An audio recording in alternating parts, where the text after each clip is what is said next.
Hola, esto es Serifa y hoy vamos a hablar de Martin Amis y la zona de interés, que es un libro que tiene ya 10 años, o si no recuerdo mal, se publicó en 2014 aquí en España, pero que ahora podéis ver poblando las librerías porque, como sabréis, una de las películas nominadas a Mejor Peli, creo que era Mejor Película y Mejor Guión Adaptado, que es lo que nos interesa, es justo esta, era la versión que hizo Jonathan Glazer de la zona de interés. Yo no he tenido oportunidad de ver la película todavía y tengo muchas ganas de verla y tengo sobre todo muchas más ganas de verla después de haber leído este libro, porque me parece que la combinación entre Jonathan Glazer, que yo conozco Under the Skin, que me parece un peliculón, una propuesta estética rompedora para ser una película justo 2013, de un año antes que esta, y me gustaría ver cómo pone en escena esto, aunque me temo que ha cambiado bastante el guión, porque yo estaba leyendo la sinopsis de la película y los nombres no coinciden, entonces quizá ha habido bastantes cambios,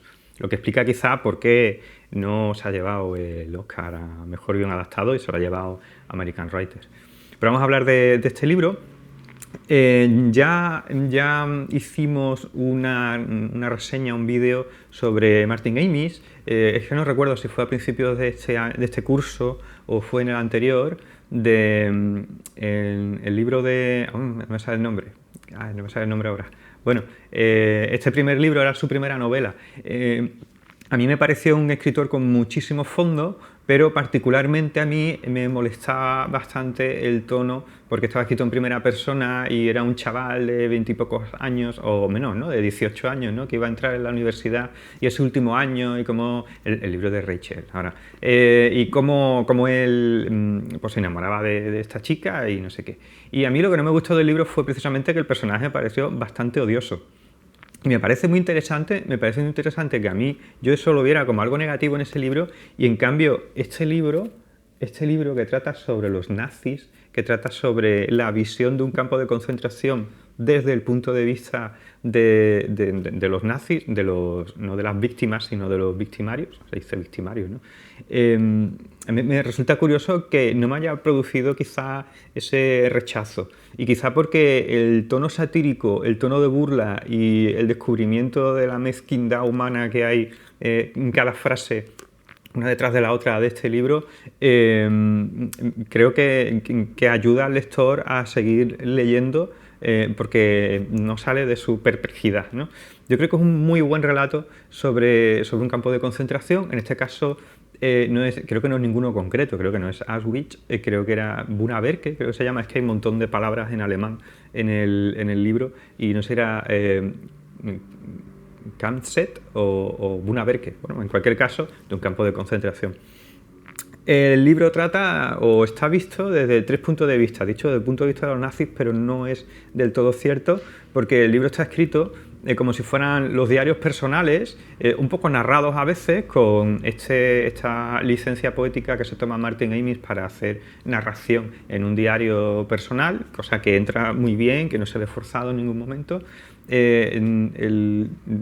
Bajo 3 personajes, hemos dicho que es Paul Doll, que es el comandante del campo de concentración, la persona con más alto rango que está en ese campo, y luego Golo o Thomsen, que es un alto burócrata, es del ejército, pero es sobrino de Martin Bowman, creo que era el nombre, el apellido, porque siempre se dice tío Martin en todo el libro, pero el apellido aparece poco, que era un altísimo cargo del Tercer Reich y que también está allí por diferentes cuestiones. Y luego, también desde el punto de vista de Shmuel, creo que era el nombre, Shmuel, que es un judío que está en el campo, pero no es de los que exterminan, ya, no sé si sabéis esto, ¿no? Que cogían a unos cuantos judíos así al azar, algunas personas que iban allí al azar y en lugar de eliminarlas les decían, bueno, tú no te vamos a matar, pero tú tienes que ayudarnos a que esto siga adelante.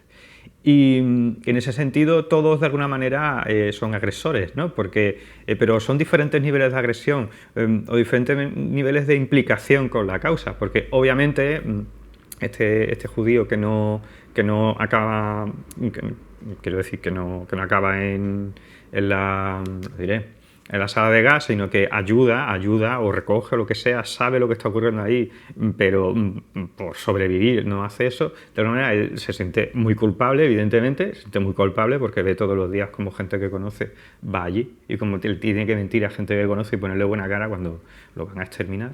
Luego tenemos la posición extrema en el otro lado, que es justo Paul Dole, que es el comandante, que es un nazi y es un antisemita brutal y está completamente a favor del exterminio y tal. Y luego en medio tenemos este personaje, quizá es junto con Hannah Dole, que es la mujer de Paul Dole, es quizá de los más interesantes del libro para mi gusto. Todos los personajes son muy interesantes, pero este en concreto, que es Thompson, que digamos que es un nazi, es sobrino de un altísimo funcionario nazi, como hemos dicho antes, y que él no apoya la causa. O sea, él realmente, pues bueno, puede ser bastante de derechas o bastante de extrema derecha o bastante filonazi, pero cree que lo que se está haciendo allí no está del todo bien y de alguna manera tiene ciertas contradicciones porque hay algunas cosas que a nosotros nos parecen repugnantes con las que él más o menos está de acuerdo, pero otras a las que sí les parece repugnante. Entonces lo que quizá hace aquí Martin Amis es, sin ningún tipo de afán moralista, es intentar enseñarnos toda esta escala de grises de culpabilidades que puede haber dentro de lo que era un campo de concentración. Y yo creo que los tres personajes están muy bien elegidos y cada uno tiene un tono diferente, quizá pasa de la caricatura que hace de Paul Dole, que es una persona completamente despreciable, como no puede ser de otra manera, a esta, digamos que, un poco hipocresía también de Thompson, pero siempre dicho con mucha elegancia, a la absoluta desesperación de Shmuel. Shmuel era, es que yo con mi dislexia, con los nombres extranjeros, tengo un serio problema. Además, todo está escrito en un tono bastante poético, pero sin llegar a ser cosas empalagosas, y hay una poesía de la destrucción en todo esto, ¿vale? En todo el libro una gran poesía de la destrucción, poesía del aniquilamiento y también una poesía de qué es esto, ¿no? ¿Qué se está haciendo? A veces jugando con la complicidad del lector, porque quizá lo más duro del libro es ver cómo los problemas meramente burocráticos o fastidios que tienen los que trabajan en el campo de concentración son precisamente la aniquilación de personas, ¿no? Les sale mal una aniquilación, ¿no? Bien, no hemos podido matarlo, vamos a tener que matarlo a tiros porque resulta que no está hecho el horno o lo que sea. Y todo este tipo de problemáticas internas del campo, que están bien expresadas en Paul Dole, acaban convirtiéndose en una absoluta cosa frívola y inexplicable de cómo personas pueden llegar a separar tanto la empatía, ¿no? con sus congéneros, porque ellos no pensaban que fueran congéneres, ¿no? Hay bastante mofa sobre esto en el capítulo de Paul Dole, al que pone bastante a caldo, la verdad, cosa necesaria, pero sin llegar a ser algo manipulativo, es decir, que él yo creo que pone bastante distancia. Me ha gustado bastante del libro, me ha gustado bastante del acercamiento que hace Martin Amis a esta historia. Cierta no recreación con los aspectos más puramente morbosos del asunto, es decir, no hay una pornografía de la masacre, pero sí que se cuenta de manera cruda lo que ocurre, se cuenta de manera muy cruda, hay cosas muy fuertes, hay cosas muy... Así que sí, soy muy susceptible, el libro es duro, es bastante duro, pero no hay un recreamiento en ello, podría haberse recreado muchísimo más, creo yo, y él no lo hace y creo que es un poco por respeto a lo que ocurrió y un poco también porque no es necesario, ¿no? Por no hacer, como digo, una pornografía de la masacre, sino simplemente contar lo que hay, que ya es suficientemente duro y ya es suficiente información como para que nosotros veamos, ¿no? Como lectores, veamos lo que ocurre ahí. Como digo, el otro personaje importante en estos tres capítulos que van alternándose, no son capítulos, los capítulos son más largos, pero son tres partes dentro de cada capítulo que se van alternando y que mueven la historia. El otro personaje, como digo, es Hannah Dole, que es la mujer de Paul Dole, una mujer que no ama para nada a su marido, está completamente en contra de todo esto, cree que el nazismo es una locura absoluta y está ahí como presa, ¿no? Es como otra presa que es simultáneamente víctima, pero simultáneamente también agresora, porque claro, es parte de es alemana, es aria, está beneficiándose de todas esas leyes de alguna manera, aunque ella está en contra. Es divertida la situación de poder que existe entre Hannah Hall, invertida, digo, entre Hannah Hall y y Paul y su marido, porque el comandante, que es quien más manda en todo el campo, resulta que es muy pringao, ¿no? Y es como muy... No es calzonazo, pero es como que ella no lo ama, evidentemente, y él no puede hacer nada por evitarlo y cree que puede hacerlo, y entonces siempre está a su merced. En realidad siempre está a merced de ella y ella se ríe de él y es capaz de decir en voz alta delante de todos los los altos cargos del ejército alemán cosas que no puede decir porque pueden ser constitutivas de delito, cosas tan absurdas como que la guerra no va bien o que nos van a matar a todos o que esto no va a ningún sitio, ¿no? Cosas que son por otra parte razonables, ¿no? Y que el régimen nazi pues prohibía decir porque era como traición, ¿no? Me ha gustado mucho el libro, me ha gustado mucho. Creo que, como digo, la sorpresa fue descubrir que si a mí el anterior libro me pareció antipático, este no me lo ha parecido, a pesar de todo, a pesar de la temática, a pesar de que intenta de alguna manera, no exactamente ponernos en la piel de los nazis, pero sí que viéramos cómo pensaban, cómo lo hacían y ver los psicópatas que podían llegar a ser. Y quizás este es el punto porque siempre desde el principio tú ves claro que los diferentes puntos de vista éticos hacia lo que está sucediendo te dan cierta garantía de realidad, cierta garantía de que no tienes por qué empatizar, por ejemplo, con Paul Dole, ¿no? No tienes que empatizar con este personaje tan sumamente desagradable. Quizás eso a mí no me ocurría en el otro libro, es una cosa mucho más liviana, ¿no? Porque bueno, un chaval así muy creidito y muy subidito y tal, y muy chulo, pues bueno, puede no caerte bien, pero no tiene nada que ver con esto. Pues a mí yo no he sentido esa antipatía hacia el libro en ningún momento, pese a que lo que se dice es muy, muy duro. Está fantásticamente escrito, está súper bien escrito, una prosa muy bien puesta, una prosa que alterna diálogos con descripciones y con pensamientos siempre de una manera muy ágil y no hay una frase que sobre, esto que siempre se dice, no le sobre una frase. Bueno, siempre a todos los libros le puede sobrar una frase o le puede faltar alguna, pero uno tiene la sensación de que todo lo que está puesto está muy meditado y está meditado con mucha profundidad, pues no se queda simplemente en una descripción un poco así light de lo que podría haber sido, sino que escarba siempre un poco más, escarba hasta el punto donde todos pararíamos, él escarba un poco más. Así que bueno, vamos con las recomendaciones.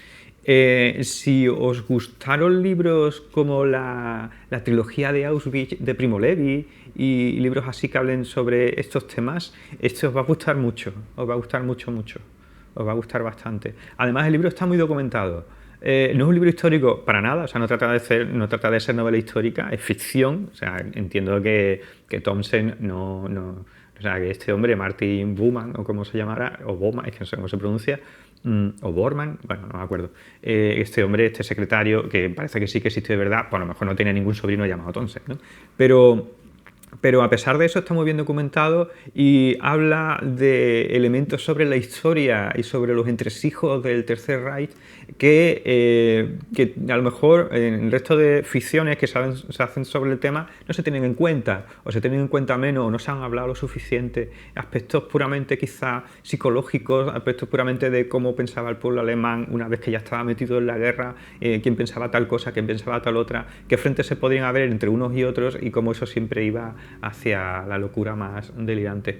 De este tipo de documentaciones que hace de libros de historia están fantásticamente bien y son un aporte que no está puesto de manera forzada, o sea, no hace un párrafo de historia y luego sigue, sino que está metido de una manera con complicidad de, bueno, querido lector, ahora no sabes a qué me refiero aquí, pero dentro de 3 líneas, dentro de 4 líneas, dentro de 2 párrafos, esto te va a sonar y te va a ir entrando en la mente sin ningún tipo de problema y sin que te lo presente de manera forzada. Y yo creo que eso es muy de agradecer también. Bueno, como decía, recomendaciones, si os gustan este tipo de libros, este me parece imprescindible, ¿no? Si os gusta el tema del holocausto y tal, este libro como ficción me parece muy bueno, me ha gustado muchísimo, me parece una obra maestra de este tema. Si sois muy susceptibles, pues el libro, ya os digo, el horror lo trata de una manera un poco lejana, no se mete, no se embarra, pero todo lo que se dice es muy cruel, es muy duro y es muy fuerte. Entonces, bueno, si sois susceptibles, que sepáis que el libro es duro. Podéis empezar a leerlo y si veis algo que no os gusta, pues lo dejáis porque el resto del libro es parecido. ¿Mm? Y bueno, el estilo que encontráis es muy diferente. Yo os digo, es una prosa buenísima, una prosa muy muy bien escrita, que no alardea. Y yo creo que eso también es parte de porque este libro sí me ha gustado mucho y aquel otro del libro de Rachel quizá no tanto, porque en primera persona aquel chaval alardeaba, ¿no? Alardeaba de su prosa y escribía así, entonces a mí pues me molestaba un poco. En cambio aquí no hay alardeos. De hecho, hay una cosa, juega muy bien, cosas que he visto poco hacer, cosas que he visto poco hacer, son muy inteligentes y cuando las ves son obvias, ¿no? La definición de lo obvio es una cosa muy inteligente que nadie ve hasta que alguien lo ve y entonces ya todo el mundo lo ve. Bueno, pues aquí Martin Amis hace una cosa parecida, porque por ejemplo, para retratar como un tipo bastante analfabeto a Paul Doyle, hace que escriba mal. Entonces está escribiendo y escribe los números, lo escribe siempre con números, incluso cuando son simplemente un artículo indefinido y cosas por el estilo, ¿no? Y esa manera de retratar a la gente como escribe está fantásticamente bien escrita. Hay capítulos que son para subrayar enteros. Hay algún capítulo, algún trozo, un fragmento que son para subrayar desde el principio hasta el final. Y me gusta muchísimo. Así que iba a decir que si no os gusta Martin Amis, pero como solo he leído 2 libros de Martin Amis, no sé si el resto de libros son más como este o más como el libro de Rachel. En cualquier caso, este es un libro ya de madurez, ¿vale? Un libro en 2014, hace 10 años. Recordad que Martin Amis murió el año pasado, no sé con qué edad, a ver si dice aquí la fecha de nacimiento. Nació en el 49, bueno, pues murió no especialmente mayor, pero un libro de absoluta madurez y se nota mucho, se nota mucho. Se nota mucho ya la experiencia que tiene aquí con respecto a aquel primer libro que ya era muy bueno, ¿no? Así que recomendabilísimo esta zona de interés de Martin Amis.